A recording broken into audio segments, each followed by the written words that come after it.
જેતપુરમાં હવામાન વિભાગની આગાહી વચ્ચે અચાનક કમોસમી વરસાદ વરસ્યો હતો।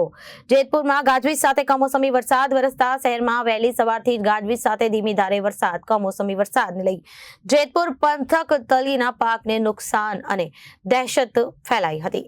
ગોંડલમાં પણ હવામાન વિભાગની આગાહી મુજબ પંથકમાં ગાજવીજ તેમજ પવન સાથે વરસાદ અને માવઠાની પગલે શહેરમાં મોડી રાત્રે વરસાદ શરૂ થયો હતો। જેતપુરમાં હવામાન વિભાગની આગાહી વચ્ચે અચાનક કમોસમી વરસાદ વરસ્યો હતો। જેતપુરની સાથે ગોંડલમાં પણ કમોસમી વરસાદ વરસ્યો હતો। ગાજવીજ સાથે ધીમી ધારે વરસાદ વરસવાને કારણે પાકને નુકસાનની દહેશત ફેલાઈ હતી। ગોંડલ શહેર તેમજ જેતપુર શહેરમાં પંથકમાં ગાજવીજ તેમજ પવન સાથે વરસાદ અને માવઠાની આગાહીને પગલે શહેરમાં મોડી રાત્રે વરસાદી ઝાપટા પડ્યા હતા। ભારે પવનને લઈને શહેરના અનેક વિસ્તારોમાં વીજળી ગુલ થવા પામી હતી। કમોસમી વરસાદને પગલે ખેડૂતોની ચિંતા પણ વધી હતી।